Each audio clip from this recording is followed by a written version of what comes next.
From NJ.com, this is Talk is Cheap, a New York Giants podcast. We're talking Big Blue football all year round. Welcome on in, Giants fans, to episode 144 of the Talk is Cheap podcast right here on NJ.com. As always, I'm Matt Lombardo with my friend and colleague Ryan Dunleavy. We cover the Giants for NJ.com. Ryan, a win to talk about, a Giants victory, Week 10 on the road, Levi's Stadium. They come out with a comeback drive, a fourth quarter comeback from Eli Manning. They pick up their second win of the year, 27-23, and they now have a chance to put together their first two-game winning streak since the final four games of the 2016 season leading up to that playoff loss at Lambeau. And what a week, what a change a week makes in terms of the mood around this team after that victory.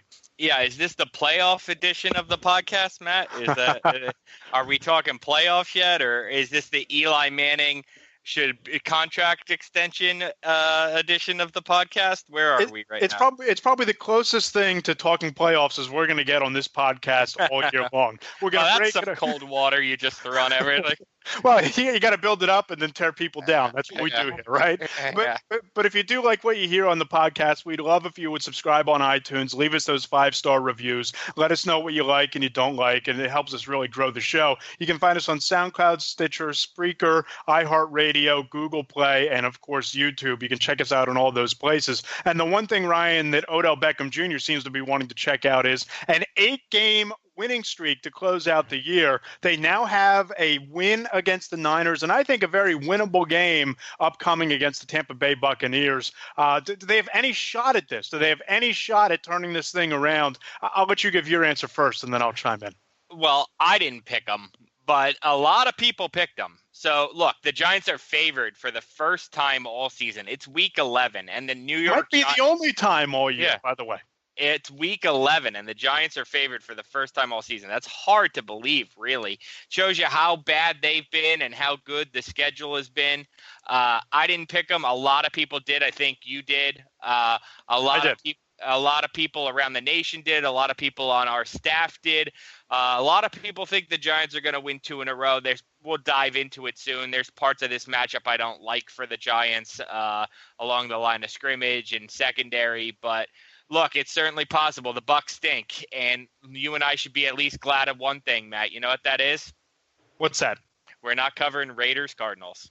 This is very true. This is very true. And this game, I don't think is going to be a high-scoring game, but I think it's one of those things that, you look at the ebb and flow of an NFL season, and there are times, and I wrote this in my pick for the game, there are times when a team can build some momentum on the type of win the Giants had virtually in walk-off fashion against the Niners on a short week, right? I thought that win really brought them together, and I think they have a chance to, win a close game at home. It will be their first home victory of the season, which is kind of, wild to think about, that their only 2 wins of the year not only came away from home, but their first victory came over a Houston Texans team that has now won 6 in a row since that game. So the Texans are playing some really good football. And the really kind of amazing thing about this is, Ryan, if the Giants beat the Buccaneers on Sunday and the Eagles lose to the New Orleans Saints, which I think is a very real possibility given the fact that the Eagles have a really banged-up secondary. Jalen Mills might not play. Sidney Jones might play. Ronald Darby out. Malcolm Jenkins with a busted thumb. They go to New Orleans to take on Drew Brees, Michael Thomas, and the Saints, who we saw earlier in the year. If the Eagles lose that game, the Giants are only 1 game out of third place in the division next week going to Philadelphia. So kind of wild where we are right now. You know what third place gets you? A harder schedule next year and a worse draft pick. Only one thing matters. First place. There's no wild card from this division. This division stinks. There's only one team going to the playoffs. You're going to be the number 4 seed. And right now the Giants are 4 games behind the Redskins with 7 to play. I don't know if people realize this ain't baseball. Four games in the NFL is an enormous deficit at this point in the season. So all the Giants can do, as Odell Beckham said, is just win, win, win. Just chalk them up, chalk up win after win. Try to get to 9-7, and if you get to 9-7, then look, you go 9-7, you feel like you have a chance, especially in this division. But look, let's call it what it is, Matt. They could go 9-7. Look, they're not going to go 9-7. No. But even if they did go 9-7. they could still miss the playoff because they've already done enough damage where Washington could go 10-6. See you later. Yep, no, I agree, and I think that when you look at the Giants' schedule, and again, I think this is water, buddy. How's that? I have a feeling we're going to be trying to one-up each other the entire podcast here, so it's going to be a roller coaster ride for the listeners. But I think that's kind of fun, especially with a 2-7 team. But you look at the remaining schedule, and I think that you can find 3 games where the Giants should win the game, right? And I think that the first one is this week against the Buccaneers. I think that the Colts on the road on the 2 days before Christmas, I'm not as bullish on the Colts as a lot of people are. I think that's a very winnable game. And I think going to Washington, depending on what the Redskins do over the next couple of weeks on December 9th, I think the Giants have a chance to win that game. The 6-3 Redskins, those Redskins, they're going to beat the 6-3 Redskins at Washington. Again, I don't think Washington is as good as their record says, and I think they could run into some trouble here. Their upcoming schedule, they have the Texans this week, which I think is a really tough matchup. I like Houston there. They go to Dallas, who now suddenly has a little bit of momentum after beating the Eagles on Sunday night. They go to Philadelphia, an Eagles team that's been reeling. They have the Giants, which is a head-to-head matchup. Then you go to Jacksonville, have the Tennessee Titans, and then it's Eagles-Redskins in the final game of the year. I'm not saying the Giants are going to run the table because I think that the Bears are going to be a really tough draw. I think the Titans are going to be a really tough draw. But I don't think that the Redskins are going to run away with this division. I think there's a chance that they might go 8-8, 9-7, and wind up winning it. Yeah, look, I mean, I think like I said, it's a bad division. It's the worst the NFC East has been in a long time. This is not usually a division where like a 8-8 team wins. I did the research on it. Actually, it's never happened. So that's what's keeping the Giants' hopes alive. That's the difference between the Giants and the Bucs, Matt, is the Bucs are 3-6, actually have a better record than the Giants, but they're buried behind the Saints and the Panthers and the Falcons. So it really doesn't matter what they do. They could go 6-10 and still finish last in their division. Yep, and I think that, again, it would be nice for the fans to see a win on Sunday at MetLife. I think that it would be nice for the psyche of this team, and if they're trying to build something for 2019 and beyond around Pat Shurmur, for him to be able to keep that team together after the loss going into the bye week, through the bye week, with all of the conversation about Kyle Lauletta's arrest and what that meant to the potential future of Eli Manning, for them to win 2 in a row, I think that that's one of those building blocks for the future if they can pull that off. But there are some real long-term ramifications here to them continuing to win games. It's not going to get easier for them to get the number 1 pick because I don't know that Oakland's going to win a game the rest of the way. Arizona is going to really struggle. Exactly. Dan Duggan and I, our former colleague, got to go to a barbecue restaurant in San Francisco and sit around and watch the Raiders play the Chargers, I guess it was. Yep. Yeah, Raiders. Oh man, are the Raiders bad? Yeah, I opted not to watch that game on the flight. I was zoned in on Rams and Seahawks, a game that actually matters. But when I did flip over in commercial, I was blown away at their inability to move the football and how far their quarterback Derek Carr has fallen in his first year with John Gruden. You think the Giants have trouble? Imagine being an owner who just committed $100 million over 10 years to that head coach. And he's already lost the locker. $120 million to his quarterback. Yeah. So if you think the Giants are struggling out there, Giants fans, there are teams with a lot bigger issues than yours. But in addition to the draft positioning and the jockeying there, if the draft were held today, the Giants would own the number 3 overall pick, and I think the path to number 1 gets a little bit murkier because, as we talked about, just how bad the Raiders are. But in the more immediate future, Ryan, what does this do to the prospects of playing Kyle Lauletta? Because you think back to before the bye week, Pat Shurmur wouldn't commit to Eli Manning playing beyond the 49ers game. I thought he did some nice things on that final drive. I thought he did some nice things in the game, made some really puzzling decisions, had a really bad overthrow, 2 of things that I wrote about in today on Friday on the site. I think Eli certainly did enough winning the game and with that drive to earn another start. But beyond that, I think that we're in week-by-week territory before you have to find a way to get Kyle Lauletta in there, or you're very quickly going to go down a slippery slope of the same issues that the organization had last year with Davis Webb. Do you moonlight as Kyle Lauletta's agent? Why is that? You're so pro Kyle Lauletta. Like you last week you said you wanted him to play. We had this debate. Look, Matt, I I don't think it changes anything. I really don't. But my stance was different than your stance, so maybe you think something changed. I didn't think Lauletta should start this game. I thought win or lose against the 49ers, the Giants should start Manning at home. I thought this kind of could be his home finale, his swan song, his chance to say goodbye. And to any Giants fan listening, I would warn you that it still might be. If the Giants lose to the Bucs, this might be the last time you see Eli Manning. Maybe they trot him out for a couple snaps against the Cowboys, but even that would be acknowledging he's going to be released, which I don't know that they're going to do. So they certainly, they haven't acknowledge that publicly. Eli's not going to take that well. So I don't know that you can do that against the Cowboys because that's tipping your hand. That's reading the writing on the wall. So This really might be the last time you see Eli Manning as the Giants starting quarterback if they lose. Yep. So I thought it would be that anyway. So no, to answer your question, on my end, nothing changed. But you and I had a pretty heated debate. You wanted to see Lauletta since like week 2 or 3, I think. Well, I wanted to see Lauletta after the bye against the Niners because you had the 2 weeks to get him ready. No, I'm just kidding, buddy. I know, but I just want to clarify my Kyle Lauletta stance. It's not a necessarily pro Kyle Lauletta stance as much as it is. I think that it is now a consensus that Eli Manning is not the Giants quarterback of the future beyond 2018, correct?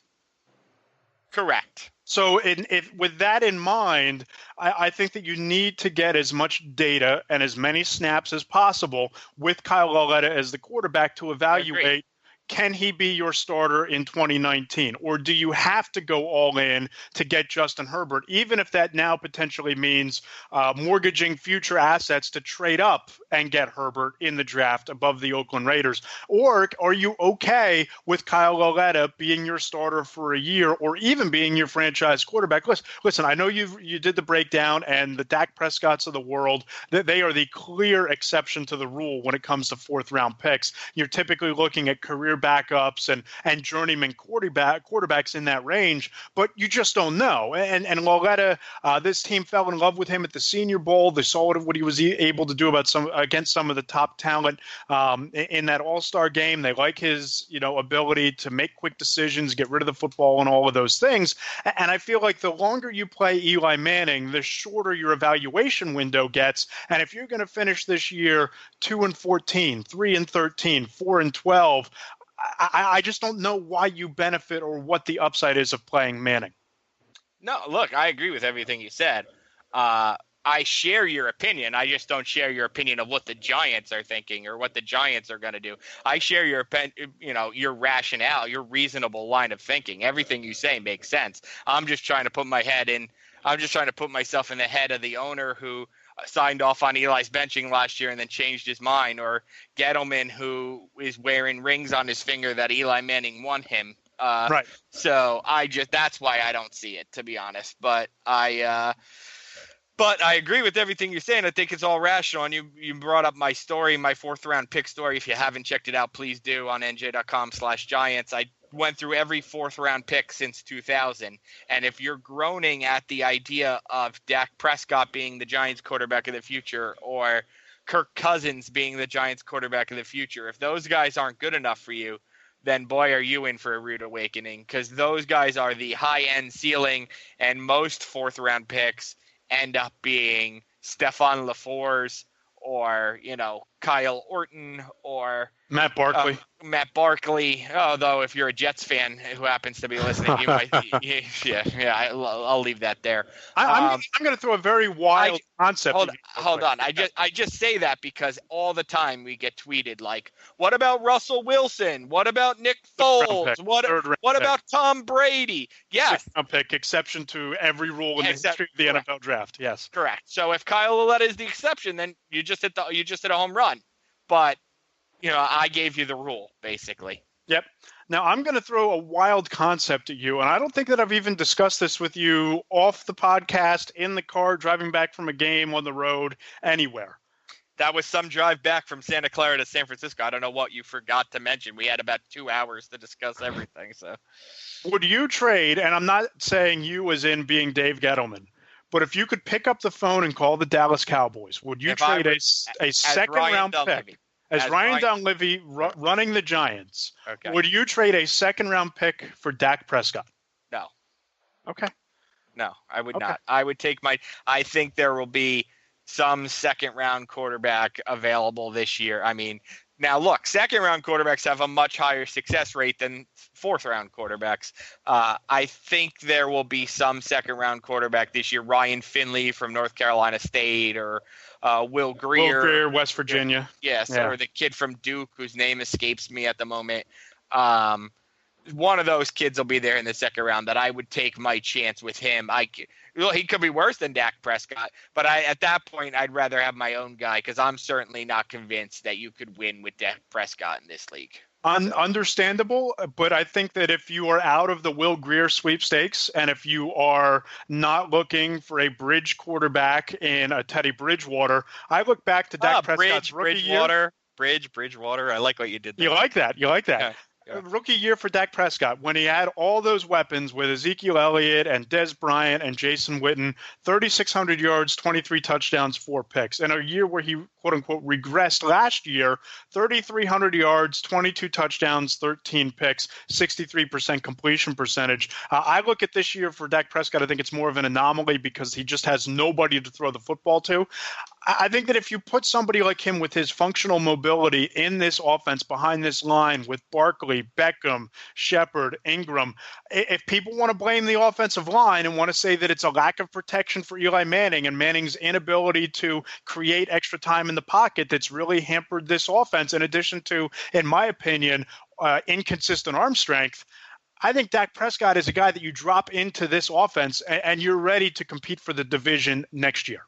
Yeah, but you and I are just having fun with this. There is no way Jerry Jones. No. But let me ask you. Here's one that is realistic. So you would take a second-round pick for Dak Prescott. Would you do a second-round pick for Derek Carr?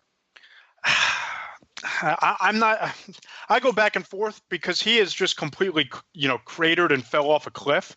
He's three-time Pro Bowler. He's 27 years old. 3-time Pro Bowler, but I don't know that I would go Derek Carr. There's nothing about Derek Carr's skill set that overwhelms me as a quarterback. Listen, if you're telling me that he's going to be your guy and you're going to build around him, fine. I don't think I would love it. I don't think that it would excite me as much, and I don't think that there's Giants fans don't seem to like it. Yeah. I think we've kind of seen the best of Derek Carr, whereas if you get Dak Prescott into a functional offense with functional talent around him, I think maybe there's still something you can get out of him, whereas I don't know that that's the case potential-wise with Carr. Yep. No, I agree. Look, I totally agree. I liked it when the Giants still had Snacks and they still had Apple. Before I saw that this was, they were admitting mistakes before they cut Omame. I liked it because I thought, okay, they're still in win now mode, even though they shouldn't be. So Derek Carr makes sense for a team in win now mode. I don't really like it nearly as much 3 weeks after I first floated it.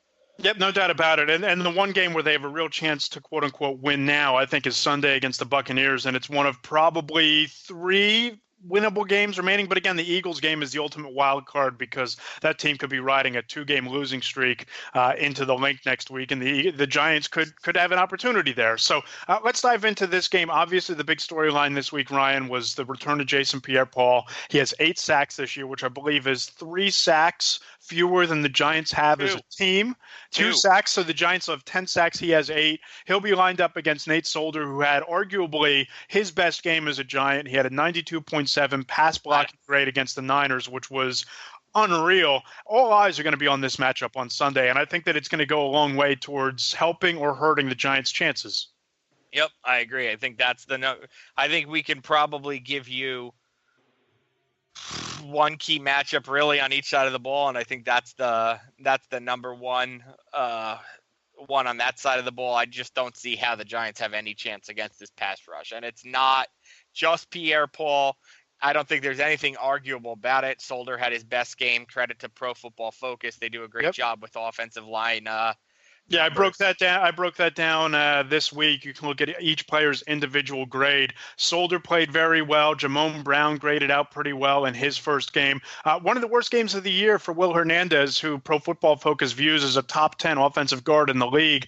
Spencer Pulley struggled a little bit with an interior pass rush, but Solder had his best game. So if you want to go check out a deep dive into the numbers, hit up NJ.com/Giants. And then I think that Gerald McCoy is a good inside pass rusher. That's kind of where the NFL is headed now. I kind of wrote about that this week too. The NFL is headed towards inside pass rushers. It's kind of, so I think the Giants' offensive line is going to struggle. Look, they're third in the NFL in most sacks allowed, 31. Just because the Niners only got one doesn't mean much to me. It's the fourth different offensive line combination the Giants have used this year. Fourth different starting combination, fifth different combination overall, I think. So I thought they played well against the 49ers. I liked what Jamon Brown showed, but I don't necessarily think that they're going to be able to keep the Bucs off of Eli Manning's back. And if anyone hasn't seen the Jason Pierre-Paul story, he basically said, I'm coming, I'm going to bring the house down.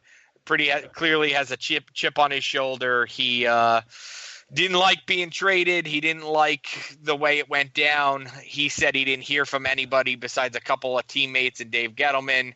A source told me that John Mara texted him, and John Mara didn't hear back. So one of those he said things that have been around the Giants for a little far too long, as far as I'm concerned.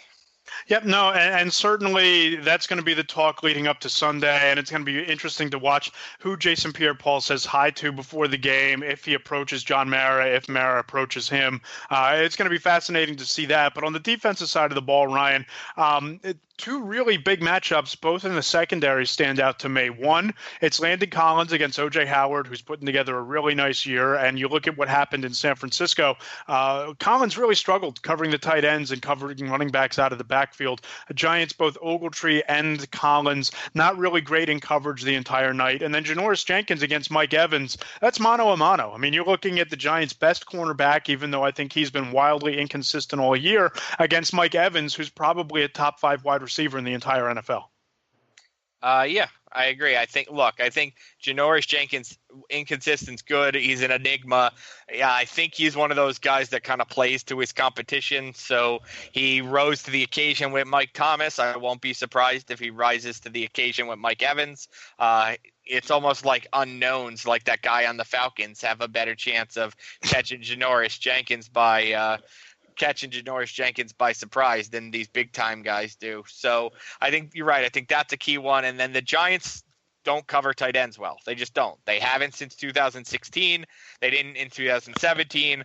They have in 2018, but only really because they haven't faced any top-notch ones. And here comes O.J. Howard and Cameron Brate, and then Zach Ertz. They faced Zach Ertz already, but here comes then Zach Ertz and a bunch of other guys, Trey Burton on the Bears, a bunch of guys, Jordan Reed on the Redskins, a bunch of these guys, the guy from the Colts who has like 47 touchdowns, Eric Ebron. They're going to face a lot of really good tight ends these next couple games. Alec Ogletree has been bad in coverage. Yep. It's no other way to put it. Landon Collins, the coaches say he's doing better in coverage than the numbers say. So we'll see how it goes. If the Giants are getting killed by tight ends, that's a problem, because that's been a problem for a long time, and you expect James Betcher to fix something that, Steve Spagnuolo could not. And I'd expect the Buccaneers to really stretch the Giants thin, put 4 or 5 pass catchers on the field at a time. They don't really have much of a threat of the running game right now other than Peyton Barber. Their first-round pick, Ronald Jones, has been a major disappointment for them, having trouble even getting him on the field. But you look at the receivers, and you look at Deshaun Jackson, still averaging over 21 yards per catch at this stage of his career. God, Giants fans got to be so sick of that guy. Yeah, between what he did in Philly and what he did in Washington, he's just been – the career he's put together in the twilight of his career has been almost as impressive as what he did back when he returned that punt against the Giants at MetLife Stadium way back in the day. I was covering a Rutgers women's basketball game at Madison Square Garden when that happened, and there were like a decent amount of Giants fans there who were, also Rutgers fans. And when he did that, you just heard a collective groan in Madison Square Garden. It was like, wait, what just happened?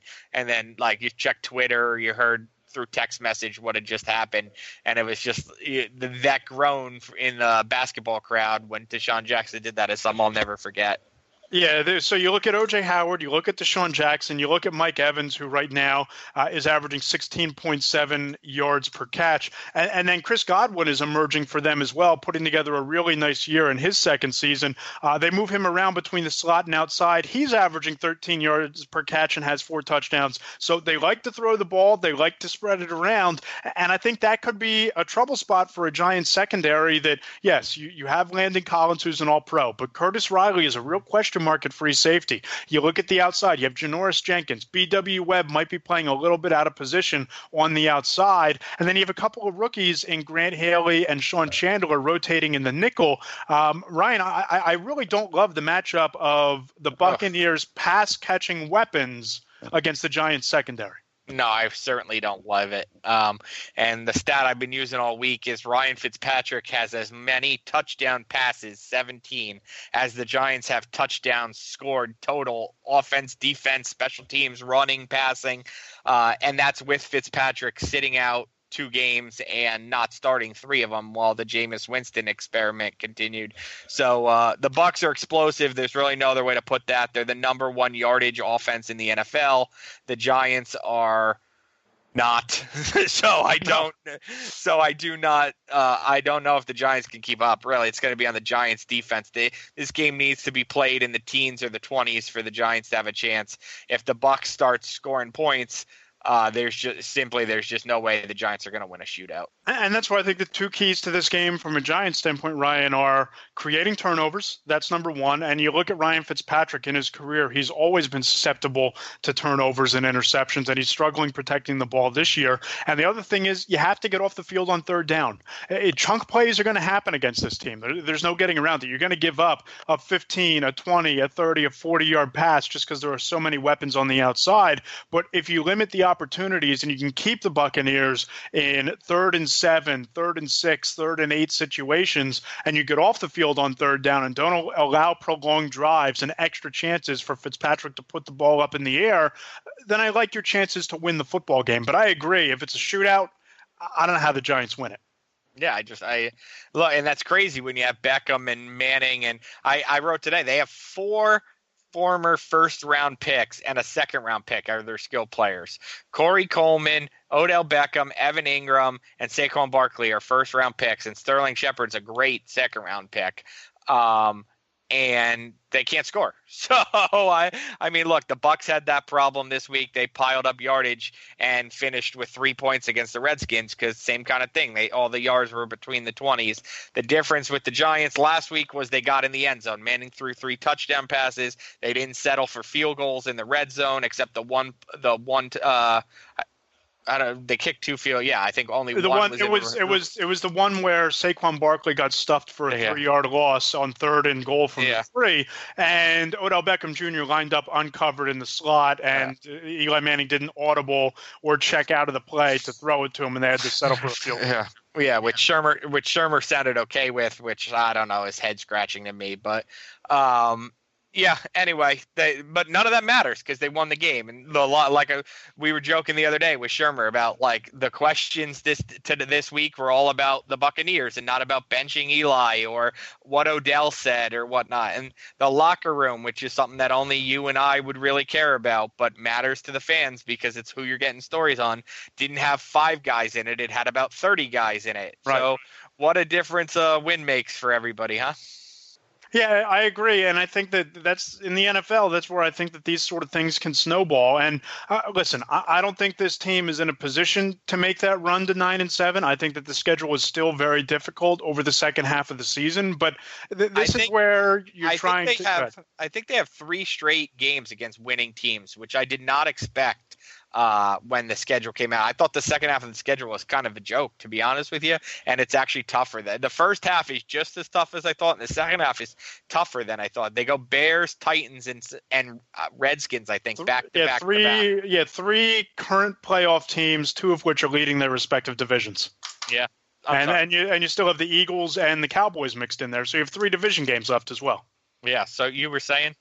No, I was saying that I think that as you're sitting here at 2-7 with a couple of winnable games left, I really think the focus is building on something for next year and evaluating who's going to be here and who's not. So if you were to name one or two young players or fringe players that you want to see get more snaps over the second half, who would they be? Sean Chandler for sure. I'd like to see him at free safety. I wrote about that last week. Curtis Riley. Yeah, I mean, he just hasn't played well enough. Now he's a little banged up.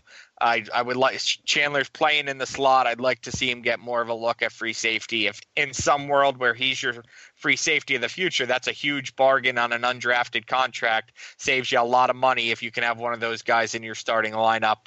I'd like to see that. I think the Giants made a big mistake letting go of Andrew Adams, who's coming back this week with the Bucs, and Darian Thompson, who's on the Cowboys. I think that was a big misjudgment of the free safety. So I'd like to see Sean Chandler get more reps, and then Corey Coleman. I mean, he's a first-round draft pick for a reason. He had a nice third down conversion against the 49ers, and he looked good in kick return. So Giants really don't have a number 3 receiver. Evan Ingram's probably their number 3 receiver. I'd like to see more of Corey Coleman. Yeah, I'd like to see more of Corey Coleman on offense, but I think that he should be, for the rest of the year, your number 1 kick returner. I thought that he won that job against San Francisco. And if you move to the defensive side of the ball, 2 guys that I think deserve more snaps. I think that especially if you're going to move Sean Chandler to free safety, which is his natural position, I'd like to see Grant Haley, what he can do as the nickel corner. He has 6 tackles through his first 2 starts of the year. And if you're looking to evaluate your secondary, you have to find out if he's a guy you bring back and is the front runner for that nickel job. And then I look at Lorenzo Carter. To me, I would split his time with Kareem Martin. I would split his time, get him on the field. If you're going to put Olivier Vernon as a defensive end when you go with 4 defensive linemen, put Carter on the field as your third outside linebacker. Get him as many snaps as you can. James Betcher talked about not wanting to overload his plate and that they like what they've seen from him little by little. Second half of the year, I think you got to take the shackles off and let the kid go out there, get after the quarterback. And that might be, in my opinion, the key to unlocking your pass rush is getting Lorenzo Carter involved in some exotic blitz packages and letting him do his thing where he was a standout at Georgia. And let me throw one more out there since I wrote about it today. You mentioned the pass rush. Avery Moss, don't understand why he's not on the 53-man roster. He was a 2017 fifth-round draft pick of the Giants. Giants have no pass rush. Avery Moss can supposedly, that's one of his skill sets, is to rush the passer.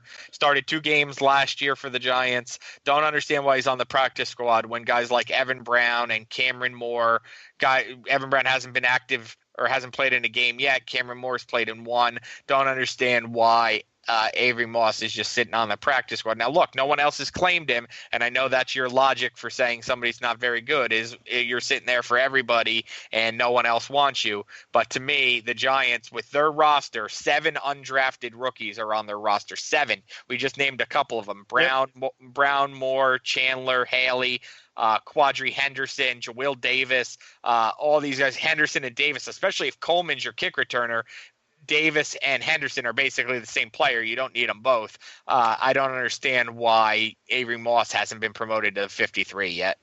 Yeah, no, I agree. And I think that you can shoehorn him in when your defensive linemen right now as backups on your 3 deep are Mario Edwards, John Jenkins, and Kerry Wynn's a nice rotational player. But you got to get your evaluations in on these guys, because if you look at Avery Moss, he's somebody that if you're going to bring him back, you're probably bringing him back on a futures contract. You got to see what the investment's going to be there. And likewise, I think once RJ McIntosh is fully healthy, he's been active. He's on the 53-man roster now.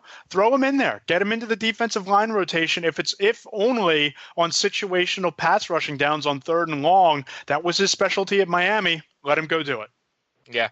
So it'll be interesting. Look, hey, maybe the Giants will win, and we will be talking X's and O's and whatnot leading into next week's Eagles game. And if they lose, we'll be talking Kyle Lauletta and RJ McIntosh. Yeah, I think that's what it comes down to. So we're 35 minutes into this thing. Ryan, give me your pick and why you think the Giants are going to lose this game, because I know that's what you picked. I snuck a peek at the pick sheet today. I think I picked 21-18, something like that, 21-19. I just don't think the Giants will be able to control the pass rush. I really think it's that simple. And the two things we broke down, I think both favor the Bucs. I think the Bucs have the Bucs receivers over Giants secondary and Bucs pass rush over Giants offensive line. I think there's two things that decide the game, and they both favor the Bucs.